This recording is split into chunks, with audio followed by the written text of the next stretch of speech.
আসসালামু আলাইকুম বাবাজি, ভালো আছেন? হ্যাঁ ভালো আছি। ওয়ালাইকুম আসসালাম। বাবা আমি তো আসছি কামরূপ কানাক্কার থেকে। अभी मजा आएगा ना भिड़ो। और अभी तो रुको, क्लाइमैक्स अभी बाकी है। কামরূপ কানাক্কা 20 বছর সাধনা কইরা বাংলাদেশে আসছি। হ্যাঁ। এখন ধরেন গিয়ে এই গ্রামের কিছু অবৈধ কিছু কাজ আছে, তাই আপনার সাথে 2 মিনিট কথা বলবো। কথা বলা যাবে? বলুন। তাহলে বাবা আগে কথাটা হইলো, আপনার নাম কি? আব্দুল রহিম। আব্দুল রহিম, খুব সুন্দর নাম। বলেন বিসমিল্লাহ। বিসমিল্লাহ। বলেন আলহামদুলিল্লাহ। আলহামদুলিল্লাহ। বাবা যে কথাটা যেন বললাম, খারাপ বললাম না ভালো বললাম? ভালো। ভালো বলছি। তাহলে বাবা আপনার তো মনে করেন গিয়ে আপনার পিছনে অনেক শত্রু আছে।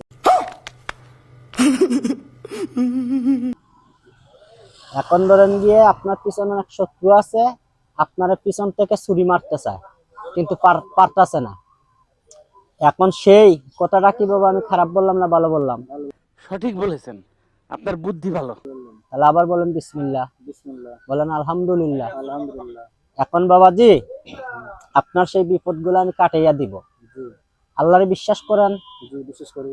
তাহলে বিশ্বাস যদি করেন তাহলে এই বিপদগুলো আমি কাটিয়ে দিলে আমার টাকা দেওয়া লাগবে না, বাড়ি দেওয়া লাগবে না, গাড়ি দেওয়া লাগবে না। বলেন কি? কথা ঠিক? হ্যাঁ। তাহলে আমি অল্প আপনার কাছে আমি একটা জিনিস চাবো, যে কথাগুলা বললাম কথাগুলা কি ভালো বললাম না খারাপ বললাম? ভালো বললাম। তাহলে আবার বলেন বিসমিল্লাহ। বিসমিল্লাহ। আলহামদুলিল্লাহ। আলহামদুলিল্লাহ। তাহলে বাবাজি আমি কিচ্ছু চাই না আপনার কাছে, টাকাও চাই না, বাড়িও চাই না।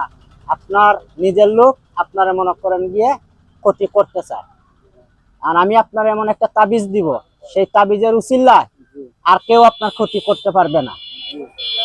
ঠিক আছে? বিশ্বাস করেন? হ্যাঁ বিশেষ করি। আল্লাহর উপরে বিশ্বাস আছে? জি বিশেষ আছে। তাহলে বাবা আমি সেই তাবিজটা যেন তোরে দিব, আমি টাকাও নিব না তোর কাছে, বাড়িও চাবো না, গাড়িও চাবো না, নারীও চাবো না, শুধু रुको जरा सबर करो।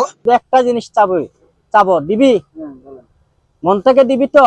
হ্যাঁ মন থেকে যাবো। তাহলে বাবা তুই আমার শুধুমাত্র একটা আইফোন কিনা দিবি।